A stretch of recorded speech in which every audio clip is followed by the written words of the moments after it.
नाश्ता हैवी होगा तो फिर आहिस्ता आहिस्ता जाके आपको भूख लगना शुरू हो जाएगी। उसके साथ सैलेड होगी, सैलेड के साथ आपने क्या करना है, कोई भी ग्रीन टी ले सकते हैं या फिर नॉर्मल मिल्क भी पी सकते हैं। एक एप्पल लाजमी होगा। आपका लंच में आ जाएगा, लंच में आपने मिल्क शेक पीना है, बनाना शेक कर लें, स्ट्रॉबेरी मिल्क शेक कर लें, चॉकलेट मिल्क शेक कर लें, लेकिन दोपहर में इसको करना है 1 प्लेट राइस के साथ। उसके बाद इवनिंग में आ जाएगा, इवनिंग में किडनी बीन्स होती हैं वो बॉईल करके, ठीक है, उसके साथ ग्रीन टी। अच्छा, ठीक, उसके साथ ग्रीन टी चलानी है, क्योंकि थोड़ा सा फैट को भी लेवल करते हुए है ना, कि ऐसा ना हो कि बल्कि लगे, बदसूरत लगे। उसमें स्मार्ट चाहिए ना, स्मार्ट चाहिए, मतलब जो है वो बॉडी बढ़े लेकिन बदसूरत ना लगे। लास्ट में डिनर आ जाएगा। डिनर में क्या करेंगे, कोई भी ऐसी सब्जी जो आपको पसंद हो, वो इतनी क्वांटिटी में कि आपकी 2 मुट्ठियाँ, ठीक है, ठीक, 2 मुट्ठियाँ वो तकरीबन ये बॉल बनेगा। बॉल बना के उसको खाना है आपने। उसके साथ आप या तो कोई सॉफ्ट ड्रिंक यूज़ कर सकते हैं या कोई ऐसा जूस जो कि आपके डाइजेस्ट होने में प्रॉब्लम ना दे। ठीक है जी, शेक्स वगैरह ना हो, जूस। ठीक है, तो हमारा कंप्लीट हो गया आज का डाइट चार्ट। और कोशिश करें कि वो चीज़ें खाएं जो आपके लिए हेल्थी हो, ताकि आप हेल्थी लगें। बहुत दफ़ा ऐसा होता है कि हम डाइट कर रहे होते हैं और फिर हम अनहेल्थी फीलिंग्स आपके चेहरे के ऊपर आ जाता है। आप लग रहे होते हो कि जी आप दूर से लोग कह देते हैं जी आप क्योंकि डाइटिंग कर रहे हो, क्या मरीज़ लग रहे हो, इस तरह की बातें आ जाती हैं। तो ये चीज़ भी ना हो। और साथ साथ अगर आप अपना लाइक ओवरवेट हैं तो डाइटिंग आप इस तरह की करें, अगर आप अंडरवेट हैं तो भी आप डाइट इस तरह की लें कि आप एकदम से ना फैट की तरफ से ले जाएं, आपको एकदम से वजन ना फ्राई ना लें। डीप फ्राई से ये होगा बल्कि तो हो जाएंगे लेकिन बदसूरत लगेगी बॉडी। बिल्कुल बदसूरत लगेंगे, बिल्कुल बदसूरत लगती है, जगह जगह से फैट और यूं गर्दन वर्दन सब आ जाती है। चलो जी, अभी हम जा रहे हैं। थैंक यू सो मच हिलाल। अभी हम जा रहे हैं ब्रेक पे। ब्रेक के बाद वापस आएंगे तो अमीन सलीम हमारे साथ होंगे, इसे कैरियर काउंसलर, और साथ साथ हमारे साथ हेल्पिंग हैंड ट्रस्ट से भी हमारे साथ लोग होंगे जो कि जॉब्स प्रोवाइड करते हैं। अगर आप लोगों को लगता है कि आप लोग नीडी हैं और आपको ज़रूरत है तो उनसे ज़रूर कांटेक्ट करें। हेल्पिंग हैंड ट्रस्ट वाले हमारे साथ होंगे, तो फिर आप लोग भी हमारे साथ ही रहेगा। सुबह बखैर वाइफ के साथ छोटी सी ब्रेक के बाद आपको ज्वाइन करते हैं सुबह बखैर वाइफ के साथ में। और यकीनन आप सबकी सुबह बहुत खूबसूरत और बहुत ही शानदार हो रही होगी। वैसे मुझे अपने शो का नाम बहुत अच्छा लगता है, सुबह बखैर वाइफ के साथ। लेकिन अल्लाह ताला आप सबकी सुबह बखैर करे और इसी तरह से आपका पूरा दिन अच्छा गुजरे। और अभी हमारे साथ हैं जी अमीन सलीम, जो कि कैरियर काउंसलर हैं और हर वीक हमारे साथ होते हैं वो, और हम बात करते हैं, मुख्तलिफ टॉपिक्स पे बात करते हैं। लेकिन आज हम बात करें जी जॉब्स के ऊपर कि क्या वजह है कि जॉब्स नहीं मिल रही होती। तो इसलिए पहले मैंने सोचा कि हम पहले कैरियर प्लानिंग की तरफ चले जाते हैं, कि पहले हम कैरियर प्लान करेंगे तो फिर हम जॉब्स की तरफ आएंगे ना। तो इसलिए वेलकम करते हैं अमीन को अपने शो पे। अस्सलाम वालेकुम अमीन। वालेकुम अस्सलाम। क्या हाल है, ठीक ठाक हैं आप, खैरियत से हैं? बिल्कुल। आपको क्या लगता है कि हमारे यहाँ जॉब्स अब मिल रही हैं, मिल जाती हैं या नहीं मिल रही होती हैं? देखिए रिलेटिवली ज़ाहिर बात है रिसेशन पीरियड से अब निकले हैं तो डेफिनेटली जॉब्स वही तादाद में नहीं है जो एक जब बूम पीरियड चल रहा था इन द इकोनॉमी उस टाइम पे थी। लेकिन अभी भी जो है वो जॉब्स अवेलेबल हैं, but the right type of skill is something that is difficult to find.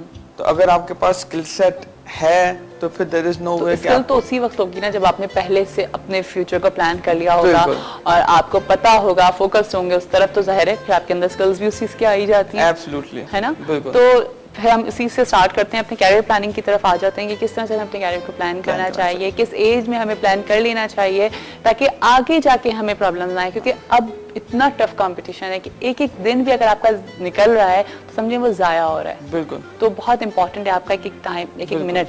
Absolutely.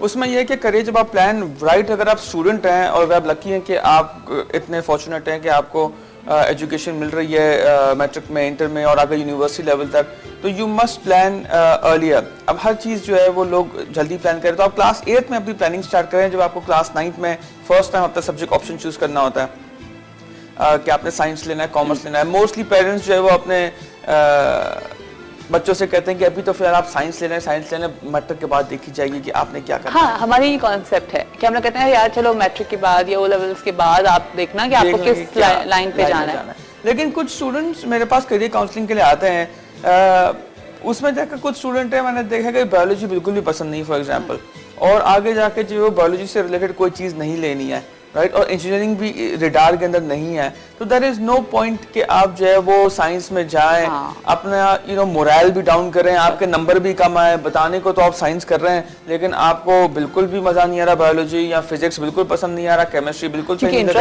Interest ही नहीं है। इंटरेस्ट के अलावा आपको एक तो चले इंटरेस्ट नहीं है, तो इंटरेस्ट के भी मल्टीपल फैक्टर्स होते हैं, टीचर अच्छा नहीं है या प्रोबेबली स्कूल अच्छा नहीं है, प्रोबेबली साथ पढ़ने वाले लोग अच्छे नहीं है, there are different possibilities for interest. लेकिन यह है कि अगर आप वाकई जो है आपके पास वो स्किल सेट डेवलप ही नहीं हो सक रहा है जो अब तक डेवलप होना चाहिए था, तो I think you should, I mean people should move on to commerce अगर उन्होंने बाद में भी कॉमर्स की फील्ड लेनी है। तो हमारे यहाँ ये एक थोड़ी सी चीज़ है कि लोग वो जो हम कहते हैं वो प्रेशर जो होता है, मेरे ख्याल से वो पहले तो पेरेंट्स की काउंसलिंग होनी चाहिए, ठीक है ना, कि पहले पेरेंट्स को बताना चाहिए कि उनके बच्चे का किस चीज़ में ज़्यादा इंटरेस्ट है और वो किस चीज़ में इंटरेस्ट ले रहा है, फिर वो अपने बच्चे को बताएं और उसको समझाएं कि भाई तुम्हारा इसमें इंटरेस्ट है तो तुम इस तरफ जाओ। तो हमारे नॉर्मली आपका कहने का मकसद ये कि पेरेंट्स ज़बरदस्ती कर रहे होते हैं। मतलब जाहिर बात है पेरेंट्स चाहते हैं, उनकी कुछ उम्मीदें होती हैं जो कि अच्छी बात है, लेकिन at the end of the day आप उसमें अगर उनको पुश करके जो है वो अगर आप ले रहे हैं, कुछ लोग उस पुश में काफ़ी आगे जाके सक्सेसफुल भी हो जाते हैं, लेकिन वो it's not the sole criteria. अगर फॉर एग्जांपल 100 में से अगर 10 लोग सक्सेसफुल हो गए, बाकी 90% नहीं हुए, तो फिर वो उसको हम सक्सेस नहीं कहेंगे, वो तो फिर वो 10% लोग डिफरेंट लोग हैं जो पुश होकर जो आगे चले गए। तो क्लास 8 से स्टार्ट करें प्लानिंग, फिर जब आप मैट्रिक में होते हैं तो आपने subject level subject option choose करना है बेस्ड ऑन कि आपने आगे करियर क्या लेना है, ठीक है, right. If I want to get into science तो मैं कॉमर्स के सब्जेक्ट ऑप्शन चॉइस नहीं करूंगा। अभी मेरे पास 3 दिन पहले एक स्टूडेंट आया, कहते हैं मुझे हायर एजुकेशन के लिए बाहर जाना है, ठीक है जी, क्या क्या हुआ है, बैचलर्स इन कॉमर्स, ठीक है, अब क्या करना है, अब मुझे करना है masters in telecommunication and networking. अच्छा, तो अब normally telecommunication and networking comes under the field of science, ठीक है ना। अब उसमें ये है कि आपका बैकग्राउंड कॉमर्स का है, इंटर भी आपका कॉमर्स का है, ग्रेड्स बिल्कुल लो है, मतलब ग्रेड्स हैं समझिए आप बैचलर्स इन कॉमर्स होगा तकरीबन 50 to 55 की रेंज में, और इंटर कॉमर्स होगा रफली अबाउट 45 to 50। अब सी ग्रेड या डी ग्रेड है, आपने साइंस में जाना है, अचानक आपको ख्याल आ गया कि मुझे टेलीकॉम और नेटवर्किंग में जाना है, आप पहले ही जो है वो प्लान कर लेते हैं। इंटर में अगर आपको वाकई टेलीकॉम और नेटवर्क में जाना था तो आप इंटर में जो है वो टेलीकॉम और नेटवर्क से रिलेटेड यानी मैथ्स, फिजिक्स और केमिस्ट्री लेते हैं, और फिर आगे बीकॉम करने की बजाय या बैचलर्स इन कॉमर्स करने की बजाय if you would have taken telecommunications के सब्जेक्ट या नेटवर्किंग के सब्जेक्ट्स तो आपको जो है वो इतनी डिफिकल्टी नहीं होती। बट डोंट यू थिंक कि मे बी इस वजह से नहीं ये चीज़ की होगी कि इनके ग्रेड्स अच्छे नहीं आ रहे, तो सोचेगा चलो हम ये वाली फील्ड, हम ये वाला इस लाइन में आकर के देखते हैं, हो सकता है इसमें मेरा इंटरेस्ट डेवलप हो जाए, क्योंकि हम लोगों की तो एक नेचर होती है ना, हम फौरन अपने माइंड को चेंज कर जाते हैं, फोकस अपना चेंज करते हैं, तो इस वजह से तो ये नहीं करा इन्होंने साहब ने।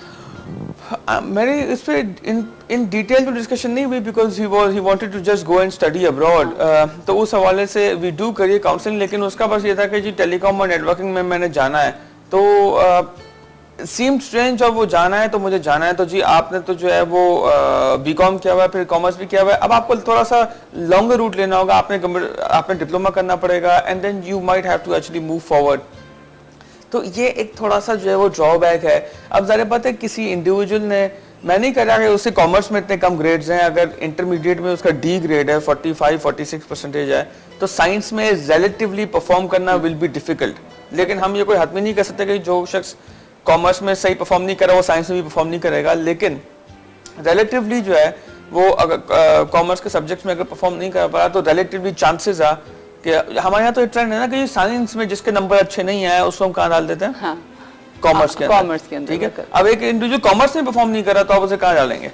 तो बात ये कि हो सकता है आर्ट्स से किसी सब्जेक्ट में अच्छा हो सकता है साइंस में भी अच्छा हो, लेकिन वो एक्सप्लोर ना किया हो, तो this is something that needs exploring. ठीक है, अच्छा हमें यहीं पे एक ब्रेक पे जाना है, ब्रेक के बाद हम जब वापस आएंगे तो हमारे साथ हेल्पिंग इंटरेस्ट से भी कुछ लोग होंगे जो कि जॉब्स प्रोवाइड कर रहे होते हैं, उनको भी वेलकम करेंगे अपने शो पर। अमीन सलीम भी हमारे साथ हैं जो कि कैरियर काउंसलर हैं, तो हमारे साथ ही रहिएगा सुबह। फिर आप सबको खुशामदीद करते हैं सुबह बखैर वाइब के साथ में। यकीनन आप सबकी सुबह अच्छी हो रही होगी। और मैं एक और बात बता दूँ कि अगर आप लोग को हमारा ये वीजी मैगजीन चाहिए जिसकी कवर पेज पे मेरी पिक्चर है, तो आप लोग हमें बता सकते हैं कि आपको हमारा शो क्यों अच्छा लगता है, किस लिए अच्छा लगता है, और अगर आपको मेरा शो नहीं भी अच्छा लगता तो भी बता सकते हैं, फिर भी मैं आपको अपना ये मैगजीन पहुंचा दूंगी विद माय ऑटोग्राफ। लेकिन मुझे साथ साथ आप लोगों की सजेशन ज़रूर चाहिए होती हैं। और अभी हम ब्रेक से पहले बात कर रहे थे अमीन सलीम से जो कि कैरियर काउंसलर हैं, हम ये बात कर रहे थे कि बच्चे अपने कैरियर को नहीं प्लान कर रहे होते हैं और इसी वजह से कुछ इश्यूज़ आ जाते हैं आगे जाके ज़िंदगी में। अभी हमें जिन्होंने ज्वाइन किया है वो है जी हेल्पिंग हैंड ट्रस्ट से पहले भी हमारे शो पर आ चुके हैं आसिफ इकबाल भट्ट हैं जो जॉइंट सेक्रेटरी हैं, और उनके साथ साथ हैं जी साकिब इलियास, ठीक है, और आप इंफॉर्मेशन सेक्रेटरी हैं। आप पहले भी हमारे शो पे आ चुके हैं, thank you so much for coming. अच्छा, हम बात कर रहे थे कि जी नॉर्मली होता ये है कि कैरियर को प्लान नहीं किया जा रहा होता, और हमारा एक तो कॉन्सेप्ट ही नहीं है ना कैरियर काउंसलिंग का या कैरियर प्लानिंग का, नहीं होता। ये होता है कि अच्छा चलो आगे जाके देख लेंगे, मैट्रिक के बाद सोचेंगे कि क्या कैरियर कर लेना है, किस तरह से करना है। उस वजह से भी आप लोगों को लगता है कि जॉब्स में प्रॉब्लम आती है आगे जाकर के? देखिए जी, पाकिस्तान के अंदर इस वक्त जहाँ पे हम रह रहे हैं और जो हमारी इन्वायरमेंट है, अवेयरनेस जो है वो सबसे इम्पोर्टेंट चीज़ है। बिल्कुल। हमारे पास हम लोग अवेयर ही नहीं है, बच्चे बच्चियाँ जो हैं वो स्कूल से ग्रेजुएट हो रहे हैं, स्कूल यूनिवर्सिटी से, और उनको ये नहीं पता कि मैं आगे जाके करूँगा। बिल्कुल। और जो भी उनको सूटेबल नज़र आता है वो just go with that basically. हम helping hand trust basically what we do कि जितने भी लोग हैं जो ग्रेजुएट हैं, पढ़े लिखे हैं, नहीं पढ़े लिखे, वो हमारे पास रजिस्टर्ड हों, हम उनके लिए जॉब प्लेसमेंट करवाते हैं फ्री ऑफ कॉस्ट। ठीक है।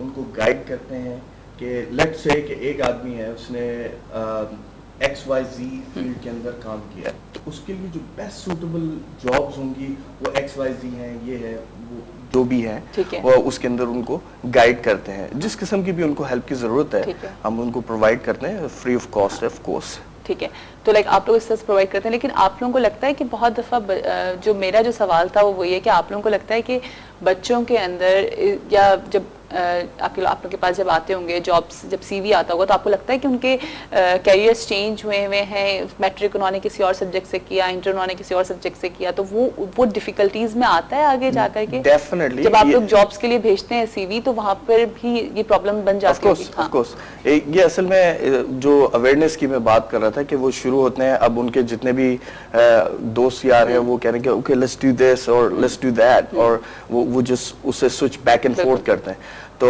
वो जो यानी कि वो इन द एंड जो है वो किसी भी चीज़ के अंदर जो वो एक्सपर्ट नहीं होते, जैक ऑफ ऑल ट्रेड्स बन जाते हैं, मास्टर ऑफ नन बेसिकली। तो डेफिनेटली ये प्रॉब्लम आता है, और उनको चूज करना, और जो एम्प्लॉयर उनको हायर कर रहा है वो भी इस चीज़ को कंसिडर करता है कि वेट अ सेकंड, आप पहले ये थे, अब ये है, अब ये है। तो डेफिनेटली ये इशू आ जाता है। मीन इसका मतलब है कि ये आगे जाकर के इशू आता है।